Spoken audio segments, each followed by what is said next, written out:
وانشق البحار. Bismillahirrahmanirrahim. Alhamdulillahirabbil alamin wassalatu wassalamu ala Rasulillah wa ala alihi wa sahbihi wa man walah. Wala haula wala quwwata illa billah.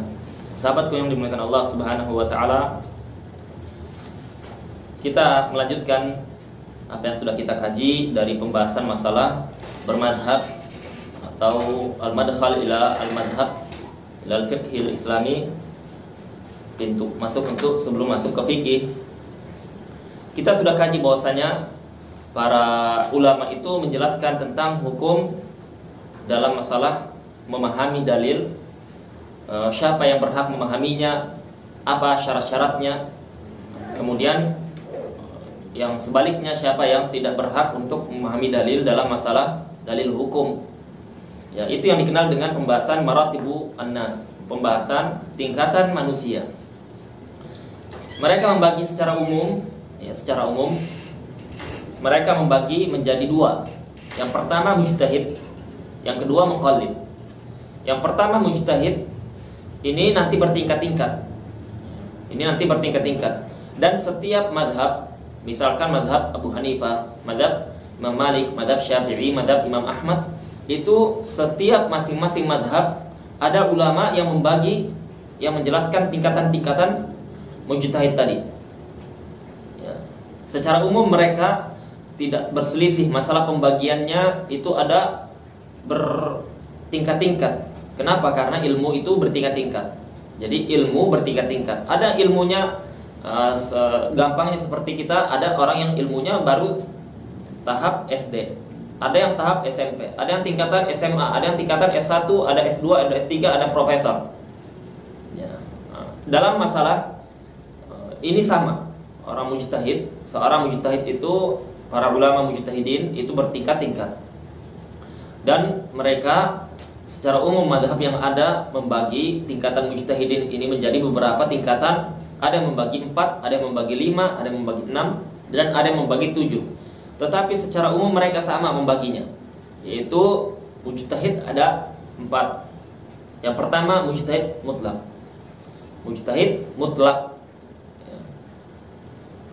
Yang kedua adalah mujtahid muntasib. Ya. Muntasib, yaitu atau kita sebutkan dulu mujtahid muntasib. Ya.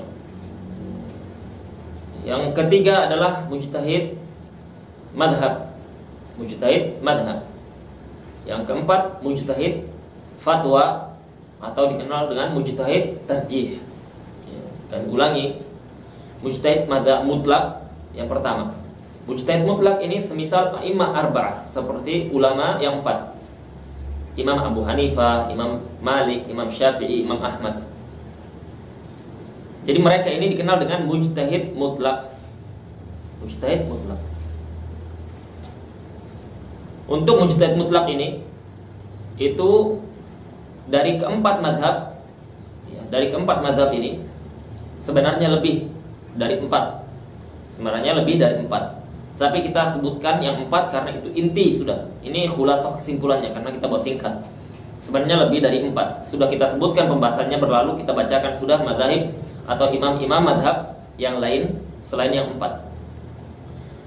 Tetapi secara umum dari madhab yang 4 ini yang disepakati mujtahid mutlak dari awal, tidak ada perselisihan dari awal itu 2, yaitu Imam Malik dengan Imam Asy-Syafi'i, murid dan guru.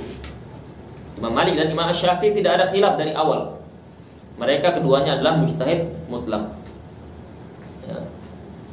Yang ada khilaf di awal, ya, itu 2 ulama, yaitu Imam Abu Hanifah dan Imam Ahmad. Ada perselisihan di kalangan ulama. Ya. Ada perselisihan di kalangan ulama di zaman itu. Kedua ini masuk mujtahid mutlak atau bukan? Ya. Kemudian setelahnya terjadi kesepakatan bahwasanya memang keduanya adalah ulama mujtahid mutlak, sama seperti ulama yang lain semisal Imam Malik dan Imam Asy-Syafi'i. Jadi itu di awal. Setelah itu tidak ada perselisihan. Ya. Dan dari keempat madhab yang ada ini, yang paling banyak tersebar madhabnya di penjuru dunia itu madhabnya Imam Abu Hanifah, kemudian madhab Imam Asy-Syafi'i, kemudian madhab Malik, kemudian madhab madhab Imam Ahmad, yang dikenal dengan Hanabilah. Jadi urutannya yang paling banyak yang tersebar diikuti oleh kaum muslimin, pertama itu adalah madhabnya Imam Abu Hanifah. Ya. Di India sana banyak sekali. Kemudian yang kedua madhabnya Imam Syafi'i. Ya, madhabnya Imam Syafi'i. Ya, di negeri kita, di Melayu, di negeri Malaysia, di Singapura, Brunei dan lain-lain, sama dengan di Mesir, di Suriah, itu madhab, di Yaman madhab Syafi'i tersebar secara umum. Kemudian yang ketiga madhab Maliki. Madhab Maliki ini di Maroko, di Sudan, di Afrika secara umum, ya, di Mesir sedikit, di Mesir sedikit, di Mauritania, ya, itu madhab Maliki. Kemudian madhab Imam Ahmad, madhab Hanabilah, ini tersebar banyak di Saudi Arabia. Ya.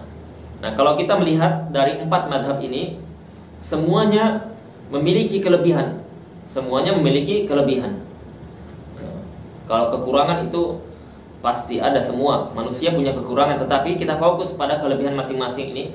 Mereka saling puji, mereka saling junjung, mereka saling mengagungkan, ya, di antara ulamanya, ya, di antara ulamanya. Jadi kalau kita melihat kenapa terjadi kabar buruk, orang bermadhab itu saling fanatisme dan semisalnya, itu dari pengikut-pengikutnya, ya, dari pengikut-pengikutnya, bukan dari guru-gurunya, bukan dari mereka para ulamanya, tidak, tetapi dari pengikut-pengikutnya. Ya. Dan terkadang ada pengikut yang fanatisme, terkadang melebih-lebihkan, tetapi ini oknum, ya, ini oknum, sedikit sekali jumlahnya, ya, jumlahnya sangat sedikit sekali. Dan kesalahan fatalnya orang-orang sekarang itu latah dengan menyebarkan yang seperti ini, ya, yang terjadi di kalangan madhab dari oknum-oknum yang tidak bertanggung jawab, kemudian dia sebarkan, padahal apa? Padahal ulamanya tidak seperti itu. Ya, kalau dia mau jujur, dia mau adil, dia hendaknya menukilkan perkataan para ulama itu sendiri, nukilan mereka yang satu sama lain saling memuji, saling mengagungkan. Ya. Kemudian mereka para ulama menyebutkan syurut al-mujtahidin, syarat mujtahidin. Sebelum kita masuk ke syarat mujtahid, ada baiknya kita menyinggung masalah taklid. Ya, taklid itu masdarnya. Kalau pengikutnya namanya muqallid. Ya. Sudah kita jelaskan kemarin secara umum bahwasanya taklid dalam Islam itu ada 2. Taklid yang terpuji, taklid yang tercela. Ini disebutkan oleh Al-Imam Ibnu Salah, disebutkan oleh Syekhul Islam, disebutkan oleh Ibnu Al-Qayyim, ya, Imam Al-Qarrafi, Imam An-Nawawi, Ibnu Rajab. Ya. Jadi banyak ulama yang menyebutkan akan bolehnya taklid, bahkan disyariatkannya taklid. Mereka mengambil dari firman Allah Subhanahu wa taala, fas'alu ahla dzikri in kuntum la ta'lamun. Tanyalah para ulama mujtahidin kalau kalian tidak tahu. Ya, maka ini adalah perintah untuk bertanya untuk diamalkan dan mengamalkan apa yang difatwakan, dijelaskan oleh para mujtahidin, itu namanya taklid. Ya. Jadi siapa itu muqallid? Muqallid itu mereka yang dia mengetahui hukum tanpa mengetahui dalil-dalilnya, ya. Tanpa mengetahui dalil, maksudnya itu apa? Bukan seperti yang kita pahami. Kita tahu hadisnya, berarti kita bukan muqallid, berarti bukan seperti itu maksudnya para ulama, ya. Dan ini jumhur ahli usul fikih, mereka menyebutkan bahwasanya taklid itu seorang yang dia mengikuti pendapatnya mujtahid, pendapatnya imam, pendapatnya seorang faqih tanpa mengetahui dalilnya. Yang dimaksud tanpa mengetahui dalilnya adalah dia tidak paham terhadap turuqul istinbat, metode istinbat, istidlal, atau metode berijtihad, ya, atau metode berijtihad. Dalil ini bagaimana cara menjelaskan sisi pendalilannya, kemudian bagaimana menjawab riwayat yang lain, bagaimana menilai hadisnya ini, bagaimana sisi usul fikihnya, sisi bahasanya. Dia tidak paham itu, maka dia dikatakan muqallid, ya, maka dia dikatakan muqallid. Oleh karena ini banyak kekeliruan paham ketika mereka mengatakan bahwasanya kalau dia mengetahui hadis berarti bukan lagi muqallid, ya, bukan lagi muqallid. Mereka mengatakan itu sudah dia naik level, yaitu muttabi'. Maka kita katakan bahwasanya para ulama ahli usul fikih, jumhur ahli usul fikih tidak membagi, tidak ada menyebutkan pembagian muttabi'. Muttabi' yang maknanya pengikut, ya, pengikut dalil maksudnya. Maka secara umum jumhur, mayoritas ahli usul fikih membagi hanya dua tadi. Kalau bukan mujtahid, ya muqallid. Ya, kalau bukan mujtahid, ya muqallid. Mujtahid bertingkat-tingkat, sudah kita sebutkan secara umum ada 4. Muqallid juga bertingkat-tingkat, ya. Muqallid juga bertingkat-tingkat. Kemudian orang ulama yang membagi adanya muttabi', ini memang ada, ya. Ini masyhur dari pendapat yang dibawa oleh Al-Imam Ibnul Qayyim, ya, dengan Al-Imam Ibnu Abdul Bar dan sebagian dari orang-orang Hanabilah. Ya, maka kita katakan itu pendapat minoritas pertama, sedikit sekali yang membagi menjadi muttabi'. Kemudian yang kedua, ya, yang kedua sebenarnya tidak ada khilaf, tidak ada perbedaan yang sifatnya signifikan antara pembagian jumhur dengan pembagiannya yang mayoritas dengan minoritas dalam membagi masalah tingkatan keilmuan manusia ini. Antara yang mengatakan tidak ada muttabi', tidak ada yang istilahnya muttabi', yang ada muqallid dan mujtahid, dengan mereka ulama yang membagi ada muttabi' itu tingkatan pertengahan, muqallid yang paling bawah, muttabi' yang pertengahan, mujtahid yang paling tinggi. Pada hakikatnya ini adalah khilaf lafzi. Ya, ini adalah khilaf lafzi. Khilaf lafzi maksudnya adalah ini hanya perbedaan istilah saja. Tetapi mereka sama-sama, antara yang mengatakan ada istilah muttabi' atau tidak ada istilah muttabi', sama-sama mengatakan bahwasanya keduanya, yaitu muqallid dengan muttabi' sama-sama bukan mujtahid. Sama-sama bukan mujtahid. Itu inti kesimpulannya, yaitu khilaf lafzi. Tidak ada perbedaan signifikan dalam masalah ini. Kenapa? Karena mereka ulama yang mengatakan muqallid dan mujtahid, tidak ada yang ketiga. Muqallid bertingkat-tingkat versi mereka. Muqallid bertingkat-tingkat versi mereka, sebagaimana mujtahid pun bertingkat-tingkat. Maka yang mengatakan adanya muttabi' itu sebenarnya versi jumhur itu adalah muqallid tetapi yang berilmu atau mengetahui dalil, meskipun sebagian saja, ya, mengetahui dalil atau bisa paham dalil, meskipun bukan dia yang mencari tahu, menganalisa dalil, bukan dia, tetapi dari nukilan para ulama, dari penjelasan para ulama di kitab-kitab mereka. Jadi kalau dia ada dalil, dia disuruh untuk berdalil sendiri, dia tidak mampu, ya. Disebutkan misalkan banyak ini Sahih Bukhari, kamu berdalil dengan Sahih Bukhari, ayo. Ini ada ayat Al-Quran, coba sebutkan sisi pendalilannya, ada apa saja dari sisi pendalilan. Dia tidak bisa. Tetapi kalau dia baca buku penjelasan para ulama, dijelaskan, dia paham. Nah, ini versi mereka muttabi', tetapi versi jumhur ini adalah muqallid, tetapi tingkatan yang dia lebih tinggi dibandingkan orang awam pada umumnya. Ya, maka itu pembahasan secara umum. Jadi apa? Jadi pemirsa yang dimuliakan Allah Subhanahu wa taala, kita katakan bahwasanya ini perkara yang tidak perlu dipanjang lebarkan. Karena apa? Karena pada hakikatnya semuanya sama, yaitu kalau Anda memang mampu memahami dalil, Anda terpenuhi syaratnya yang akan kita sebutkan nanti, maka Anda mujtahid, ya. Sedangkan para ulama mengatakan mujtahid yang jenis itu yang bisa memahami dalil secara langsung tanpa melalui para ulama, itu tidak ada sudah. Itu disebutkan oleh Imam Ibnu Salah, disebutkan oleh Imam Ibnu Salah rahimahullah taala. Tetapi kita katakan bahwasanya untuk kita melalui fikih yang benar, maka ikuti metodenya para ulama. Ikuti metodenya para ulama, para fuqaha.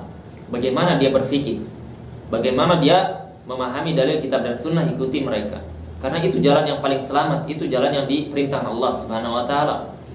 Ketika Allah mengatakan tanyalah ahli ilmu, tanyalah para ulama, berarti itu diperintahkan kita bahwasanya karena para ulama lah orang-orang yang itu direkomendasikan Allah, dia memahami syariat agama dengan benar, ya. Meskipun kebenaran itu sifatnya nisbi atau relatif. Terkadang ada pada mazhab Abu Hanifah, terkadang ada pada mazhab Imam Malik. Terkadang tidak ada pada mazhab Imam Malik, ada pada mazhab Imam Ahmad. Terkadang ada pada mazhab Imam Asy-Syafi'i. Maka itu relatif.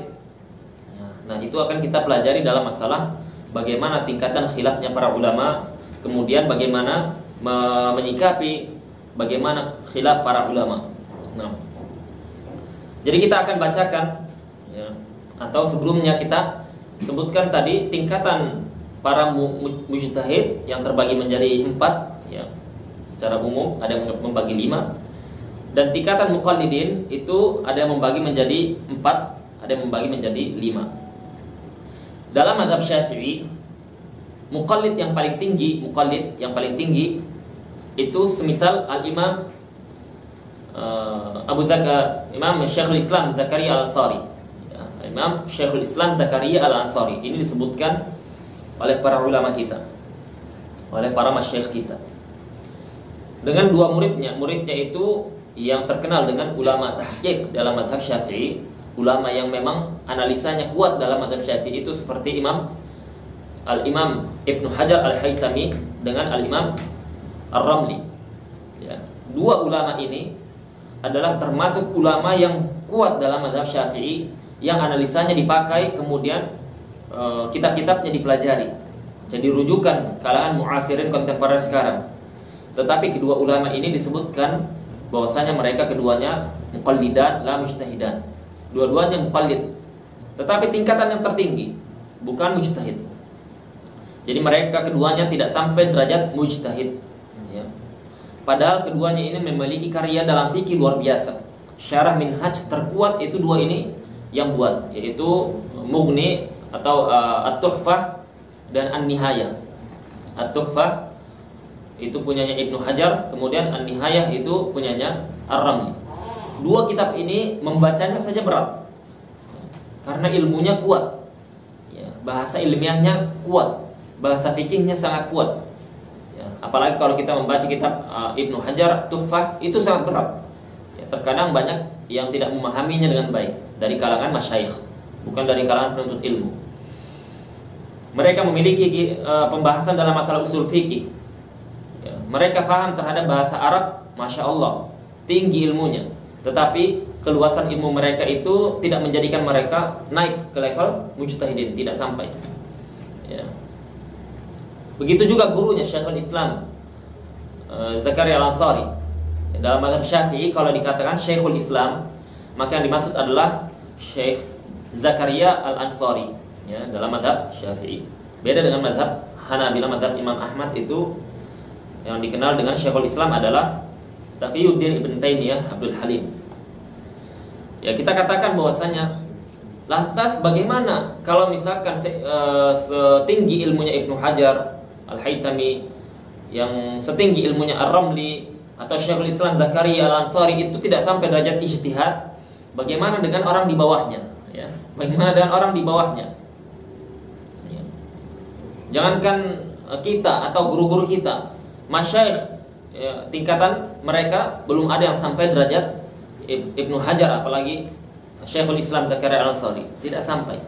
Maka ini agar bisa difahami ya, di zaman sekarang itu standar penilaian sudah jauh dari standarnya para ulama. Sehingga ketika kita melihat orang yang orasi hebat, menjelaskan masalah bahasa, kemudian kita katakan Masya Allah, dia mujtahid mutlak ya. Bicara masalah fikih hebat, bicara masalah hadis kuat, bicara masalah bahasa pakar.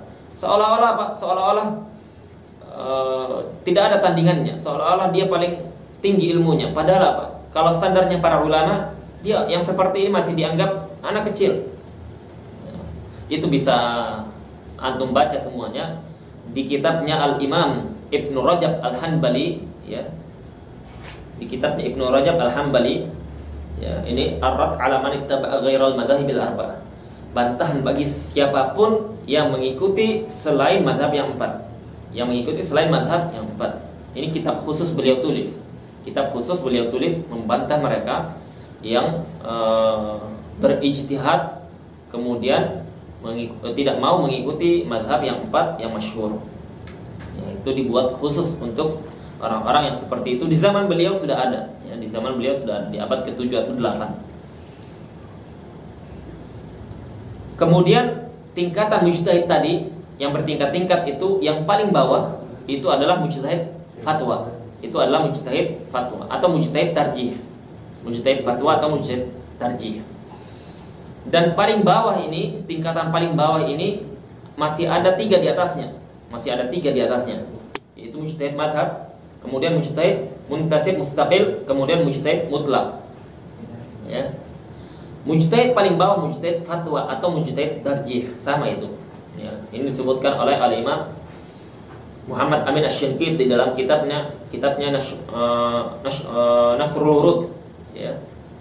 Syarah Maraqi As-Su'ud. Itu kitab usul fikih yang membahas masalah syarah dari Manzumah Jam'ul Jawami'. Maka mujtahid paling rendah itu namanya mujtahid fatwa atau mujtahid tarjih.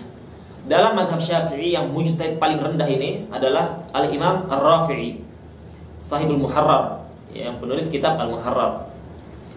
Dengan Al-Imam An-Nawawi, ya, penulis kitab Minhajul Talibin, penulis kitab Syarah Muhadzab, penulis kitab Syarah Sahih Muslim yang terbaik.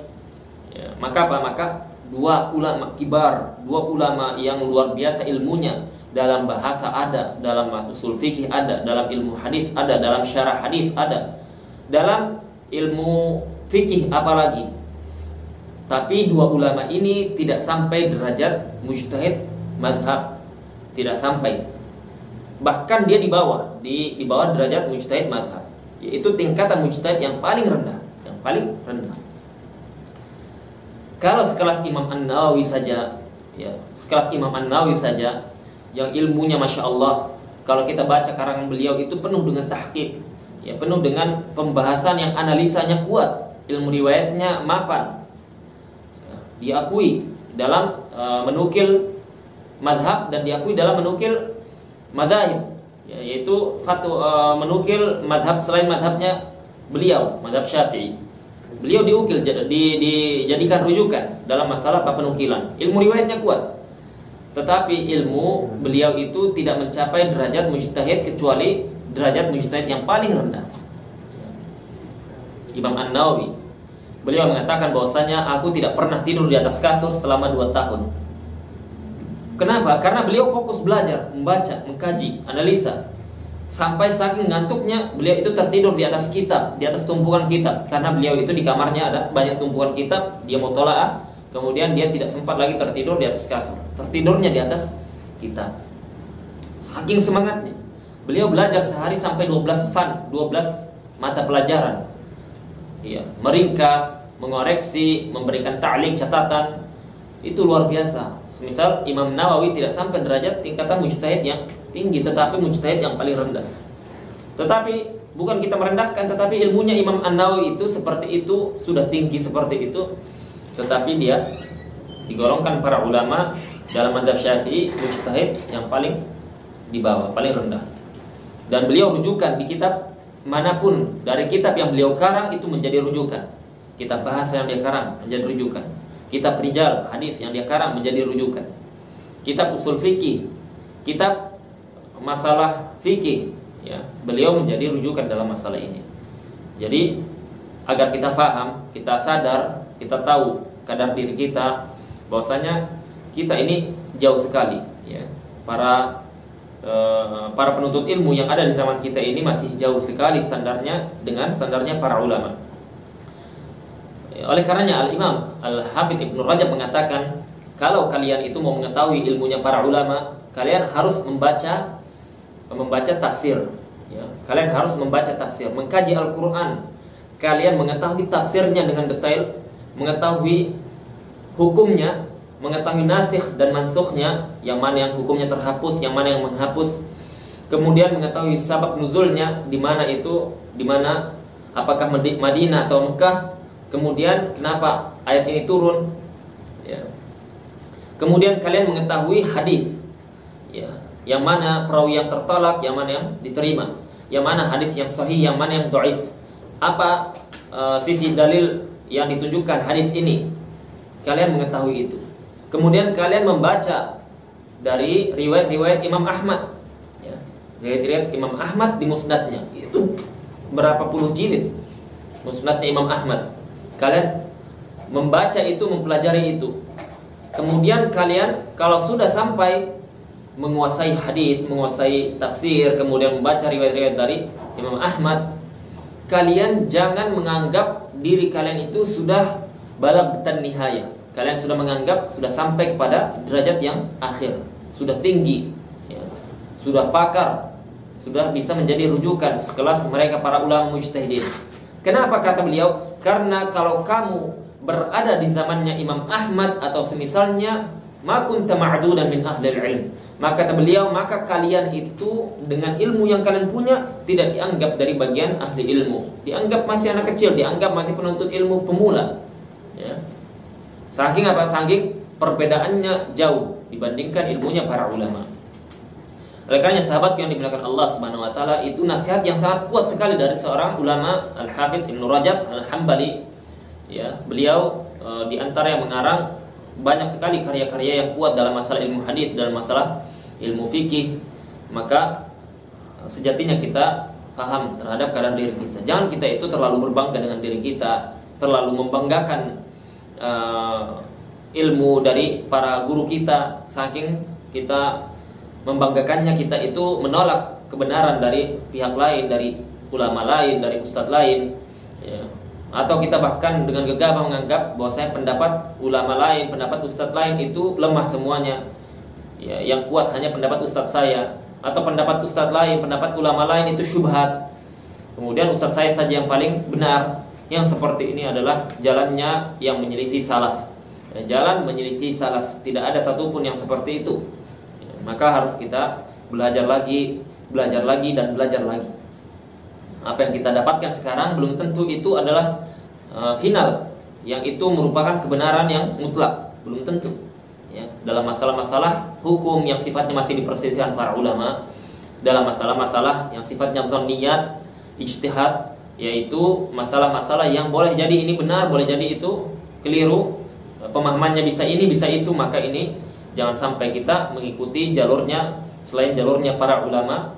Karena para ulama semuanya memiliki ilmu, yang mereka pun memiliki dalil, yang semuanya itu memiliki pengikut. Masing-masing ulama itu memiliki kemampuan untuk berijtihad, kemampuan untuk memahami dalil, bukan hanya guru kita saja. Ini yang bisa kita sampaikan. Kita akan membacakan pertemuan berikutnya syarat mujtahid, apa saja syarat mereka. Ini secara umum. Mudah-mudahan Allah Subhanahu wa taala memberikan kita ilmu yang bermanfaat agar bisa memberikan manfaat bagi Islam dan kaum muslimin. Assalamualaikum warahmatullahi wabarakatuh.